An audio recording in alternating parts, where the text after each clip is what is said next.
안녕하세요. 세상을 읽게 한 남자 온달 장군입니다. 오늘은 사회복지사 관련 내용을 여러분들에게 소개를 해드릴까 합니다. 물론 사회복지 영역은 뭐 또 알아야 될 내용도 많고 내용 자체가 굉장히 방대한데 제가 직접 경험을 한 내용 가운데 여러분들이 꼭 알았으면 좋겠다 하는 내용을 골라서 설명을 드리도록 하겠습니다. 저 같은 경우는 이제 요양보호사를 하면서 요양보호 업무 자체가 사회복지 영역에 들어가기 때문에 사회복지사를 공부하는 것이 필요하겠다라고 생각을 해서 사회복지사 자격증 취득에 나섰거든요.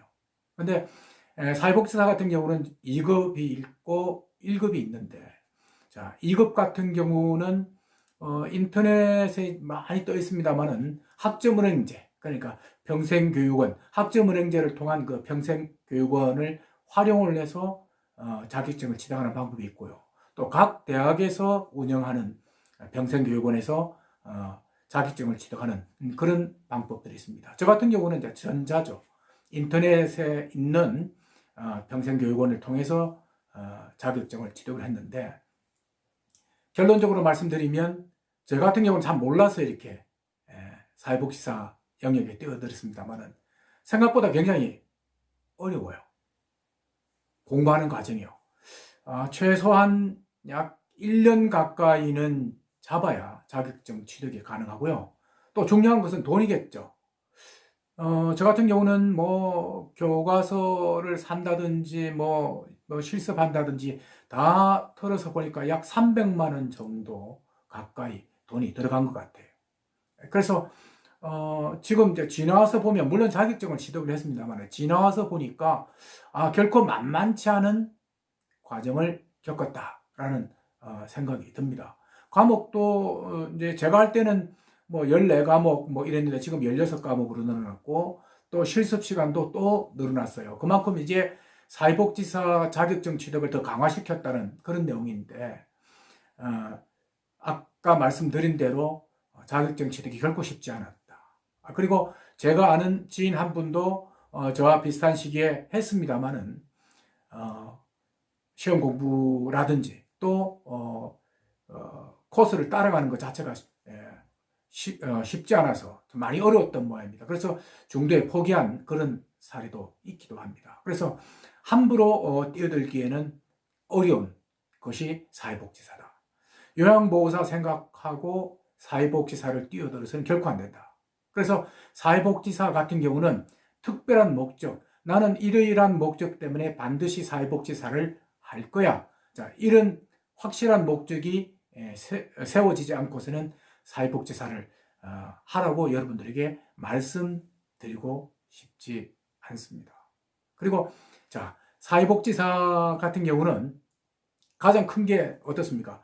돈 많이 투입되고 또 시간도 한 1년 가까이 들여서 이렇게 투자를 하는 거 아니겠습니까? 그러면 투자를 하면 거기에 대한 어떤 효과를 봐야 되는 거거든요. 그러면 효과라는 게 뭐죠? 결국 취업이죠.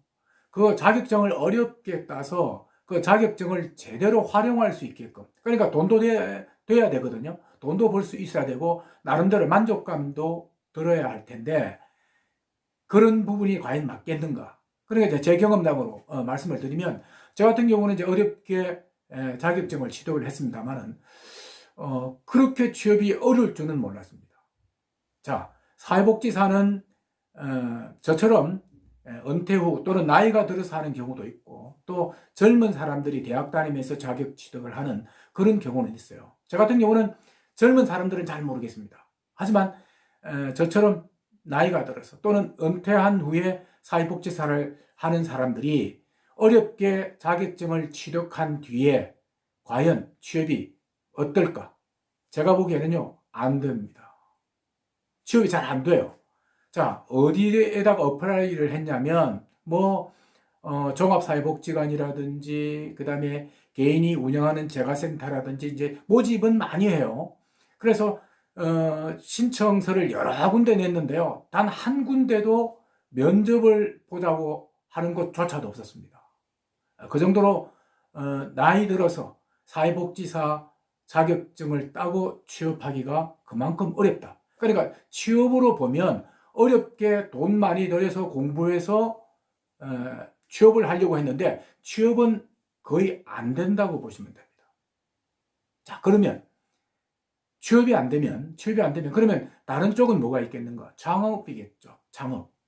자, 여러분들에게 알려드리고 싶은 건 뭐냐면 사회복지사 자격증이 있으면 우리가 흔히 아는 뭡니까? 재가센터. 그러니까 요양보호사들을 파견하는 재가센터 있죠.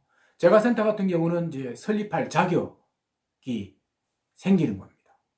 사회복지사가 있으면요. 그리고 또 두 번째가 뭐냐면 주간보호센터, 주야간보호센터 같은 경우도 사회복지사 자격증이 있으면 요양보호사 같은 경우는 뭐 일정 경력이 있어야 되지만 사회복지사 같은 경우는 자격증만 있으면 주야간보호센터 설립이 가능하거든요. 제가 아는 사람도 사회복지사 자격증과 요양보호사 자격증을 따고 지금 주야간보호센터를 하고 있는 분이 계신데, 자, 그런 창업에 대한 어떤 길이 열려 있다. 또 하나 더 있습니다. 요양원입니다. 요양원. 자, 사회복지사 2급 같은 경우는 최대 30명까지 수용할 수 있는 요양원을 설립할 수 있는 그런 자격이 주어집니다. 그리고 1급 같은 경우, 사회복지사 1급은 그야말로 시험을 치는 굉장히 어려운 그런 코스인데, 사회복지사 1급 같은 경우는 최대 300명까지 수용할 수 있는 요양원을 설립할 수 있는 그런 자격이 주어지는 것이죠.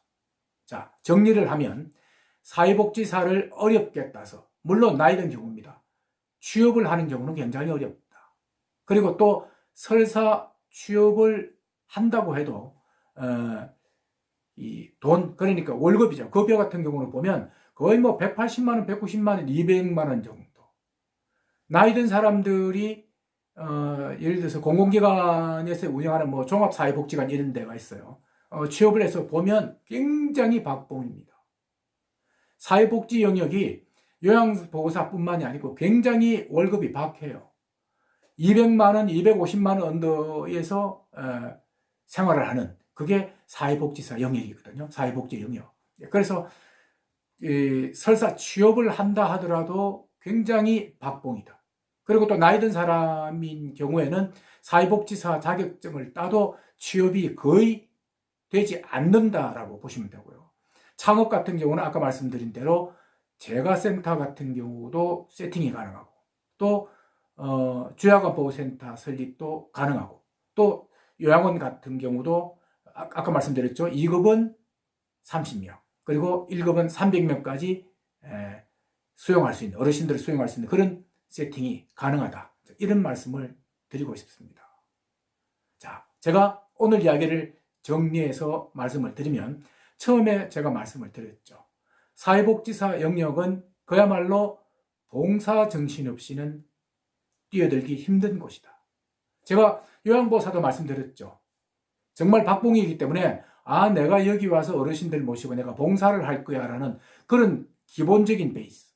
그러니까 생계영어는 절대 하지 말라고 그랬거든요. 요양보호사는요. 그렇게 하면 오래오래 버티지 못한다는 겁니다. 사회복지 영역도 요양보호사랑 결코 다를 게 없습니다. 굉장한 박봉이고요. 또 나이 든 사람이 취업하기에는, 자격증을 따서 취업하기에는 거의 절망적인 그런 상태다라고 여러분들에게 말씀드리고 싶고요. 그나마 도움이 된다는 것은 사회복지 영역에서 창업을 할 수 있는 그런 부분에 대한 길은 열려있다. 그래서 사회복지사를 준비를 할 때 나의 목표는 이거야. 그러니까 취업은 아니에요.